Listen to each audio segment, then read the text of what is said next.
Hello everyone, আশা করি সবাই ভালো আছেন। ভালো না থাকলেও কিছু করার নাই। মার্কেট লাস্ট ৪-৫ দিন ধরে মার্কেট কাউকে ভালো থাকতে দেয়নি। হ্যাঁ, কারো ফান্ড পুরো লিকুইডেট হয়ে গেছে। কেউ হয়তো 20-30% লসে আছে। আবার যাদের ফান্ডামেন্টাল মানি ব্যাস স্ট্রং আছে তারা হয়তো মোটামুটি ভালো এতক্ষণে একটা ভালো একটা রিকভার করে ফেলছে। তো আজকে আমরা মনে করেন যে শর্ট টাইমে একটি মার্কেটে কি চলতেছে একটা রিভিউ দেওয়ার চেষ্টা করব। ওকে। প্রথমে আমরা টেকনিক্যাল অ্যানালাইসিসে চলে যাচ্ছি। সেটা হচ্ছে এখন আমরা যেটা দেখতে পাচ্ছি, মার্কেট একদম মানুষদের একদম মারা দিয়ে দিছে। ওকে? এখন মার্কেট লাস্ট টাইম যখন ডাম্প দিছে, মার্কেট এই যে 90 কে যে ইম্পোর্টেন্ট লেভেলটা আছে, এটাকে কিন্তু ব্রেক করতে পারেনি, বাট ব্রেক করেনি। এটার নিচে হালকা পাতলা এই যে টুরার লিকুইডিটিটা নিয়ে মার্কেট আবার রিকভারির দিকে মুভ হচ্ছে। হুম?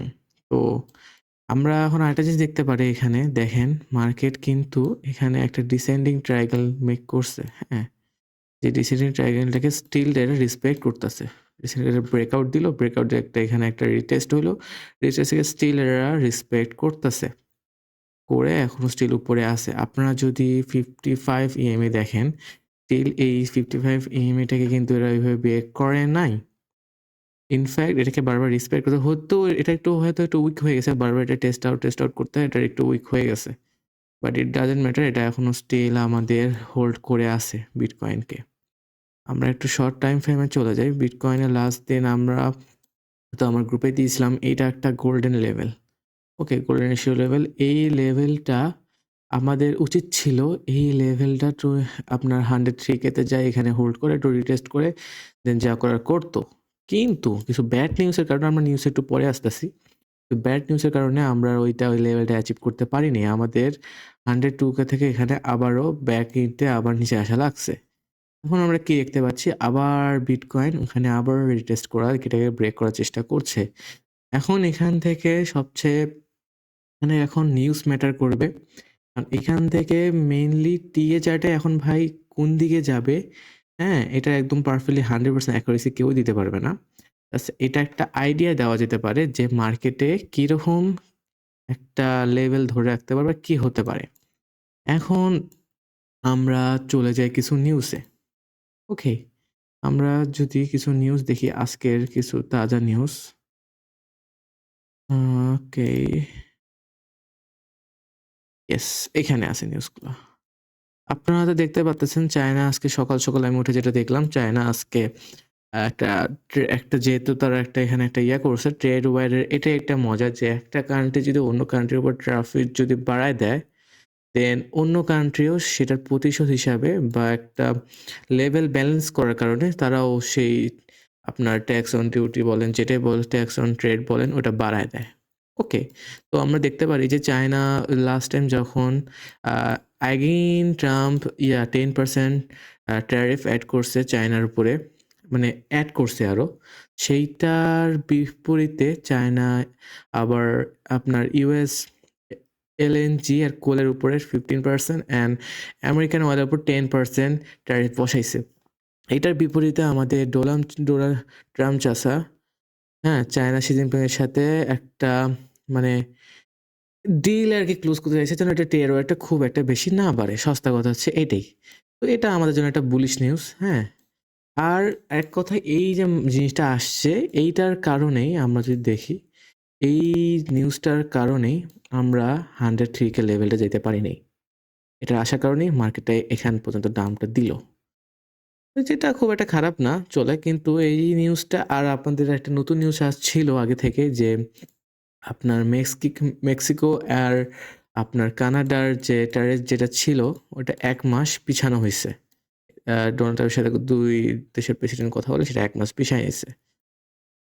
তো আমরা আপাতত লেভেলে বুলিশ, একদম বুলিশ বলা যায় না, আবার বিয়ারিশও বলা যায় না। একটা ব্যালেন্সড লেভেলে আছি আমরা।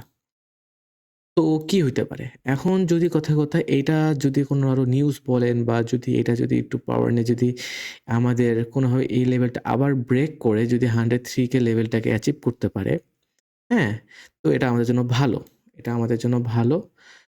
দেন আমরা হয়তো নিউ একটা অল টাইম হাই এর দিকে প্রবাহিত হতে পারি। লাইক দ্যাট মনে করেন যে ব্যাপারটা একটু আমাদের আঁকের দিকে দেখানো যায়। জিনিসটা হয়তো এখানে একটা 100 থেকে দিল। দেন হয়তো মনে করেন একটু করে এখান থেকে অনেকগুলো নিউজ হোল্ডিং এ আছে।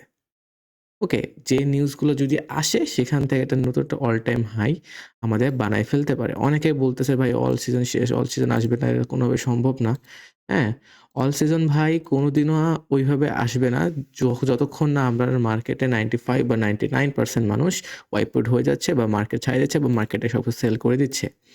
আপনারা যদি মার্কেটে নিউ হয়ে থাকেন আপনাদের একটা জিনিস দেখাই, মার্কেট কিন্তু সারা জীবনই আপ যায় না।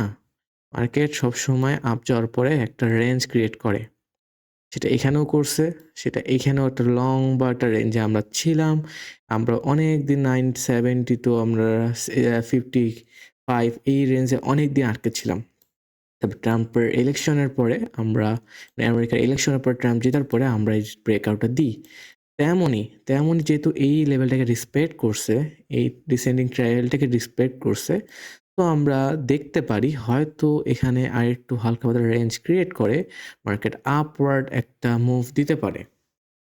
হ্যাঁ, এখন ভাই নিউজের কোনো ঠিক নেই। এখন যদি কথার কথা যদি মনে করেন যে ডোনাল্ড ট্রাম্প কোনো একটা নতুন কোনো কাহিনী শুরু করলো বা ট্রেড ওয়ারটাকে আরো লম্বা সময় টান দিল, হ্যাঁ? তাহলে হইতে পারে আমরা নিচের লেভেলগুলো দেখতে পারি। নিচের লেভেলগুলো কিরকম? নিচের লেভেলগুলো হয়তো আমাদের ওয়েট আ মিনিট। হ্যাঁ, আমরা হয়তো তখন আমরা এই, এই যে উইকটা দিছে এটার উইকের হাফ ফিল করতে পারি। হ্যাঁ? এটা উইকের হাফ পর্যন্ত এটা একটা আমাদের সাপোর্ট লেভেল হইতে পারে। 94 কে থেকে 95 কে এই একটা এই জায়গাটুকু, হ্যাঁ? দেন যদি এটাকেও যদি একদম রাশলি ভাবে আপনার যদি ডাউন হতে থাকে, হ্যাঁ? তাহলে খুব যদি মার্কেট বিয়ারিশ মুভে একদম চলে যায়, তাহলে আমরা হয়তো একদম নিয়ারলি 80 88 কে এই লেভেলটাও দেখতে পারি। হয়তো এখানে টাচ করে দেন মার্কেট আবারও মার্কেটের জায়গায় চলে যাবে। কিন্তু মার্কেটে হয়তো এই যে লেভেলটা এটা টাচ করে যদি যায়, তবে মার্কেটের জন্যই ভালো। মার্কেটের উপর থেকে ভালো একটা ফিউল অফ দিয়ে একটা ভালো একটা পাম্প দিতে পারে। সো এখন আমাদের কি করণীয়? আমার এখন কিছু মানুষদের প্রতি কিছু ইয়ে থাকবে যারা অল্ট কিনে রাখছে, একদম অল ইন করে রাখছে। তারা তো ভাই অলমোস্ট মারা, হ্যাঁ? আর অলমোস্ট অবশ্য রিকভারি হয়ে গেছে অনেক অল্টে। কিন্তু এটা একটি শিক্ষা। মার্কেট প্রতি টাইম মানুষের শিক্ষা দিয়ে যায় যে যেহেতু আমরা একটা রিস্কি অ্যাসেটসের ট্রেড নিচ্ছি সবগুলো, একটা ইনভেস্টমেন্ট করতেছে, আমাদের সম্পূর্ণ অ্যাসেট একদম অল ইন বা অল্টের উপর বিশ্বাস রাখা উচিত নয় কোনোভাবে। হ্যাঁ? তো আমি এখন বলব যে একদম যে মার্কেট বুলিশ এটা নিয়ে ভাই বসে থাকার কোনো মানে নেই। ওকে? আপনি যেটা করতে পারেন সবচেয়ে ভালো হবে যে যদি আপনার কাছে একদম সব টাকা অল ইন থাকে যে আপনার কোনো টাকা নাই,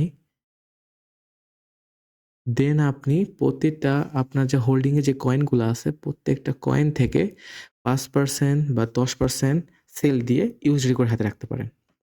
হ্যাঁ? এটা আগে আমি অনেকবার যখন ফাঁসে গেছি আগে 2022-21 এ বা কোনো তার আগের ইয়ারে যখন ফেঁসে গেছিলাম তখন এই কামটা করছিলাম। এটা একটা ভালো একটা স্ট্র্যাটেজি হতে পারে যে আপনি কিছু দিলে অতটা ইমপ্যাক্ট পড়তেছে না। আপনার ফুল সেল করতে হবে না। যে কয়েনে হয়তো আপনি একটু প্রফিটে আছেন ওইখানে হয়তো 5% বা 10% সরায় রেখে একটা ইউএসডিটি ক্রিয়েট করলেন। যেটা আপনাকে হেল্প করবে যদি মার্কেট ক্র্যাশ করে এগুলা লেভেলসে। ওকে? সো আজকের পর্যন্ত এই পর্যন্তই। তো মোরাল অফ দ্য এন্ডস খুব একটা বেশি বুলিশ হওয়ার দরকার নেই। যদি এইটাকে যদি ভালোভাবে ব্রেক করে যে 103 কে যদি এখানে যদি হোল্ড করতে পারে তাহলে আমরা একটা নিউ একটা অল টাইম হাই দেখতে পারি। Which is good. আর যদি এখানে একটা হোল্ড না করে যদি ব্যাক এন্ডে আসে তাহলে আমরা 94 কে এই লেভেলটা দেখতে পারি। আর এই লেভেলটা যদি হোল্ড না করে হয়তো আমরা নেক্সট ডে 88 কে বা এই লেভেলটাও টাচ হতে দেখতে পারি। হ্যাঁ, বেসিক্যালি আমি কিছু ইয়ে নিয়ে আসি যদি 88 কে লেভেলটা যদি করে তাহলে আমরা এখানে ভালো একটা ট্রেড নিতে পারি 88 কে। ওকে 88 বা 87 বা 86 যেটাই বলেন না কেন এই লেভেলটা অনেক ইম্পোর্টেন্ট। তো আজকের জন্য এ পর্যন্তই। আশা করি সবাই ভালো থাকবেন। বুঝে শুনে ট্রেড নিবেন আর অল ইন হতে দূরে থাকবেন। আর মানি ম্যানেজমেন্ট নিয়ে সামনে কিছু ভিডিও আমি বানাবো। হ্যাঁ? কতটা ইম্পোর্টেন্ট জিনিস এটা সেটা বুঝতে পারবেন। তো ধন্যবাদ আজকের জন্য।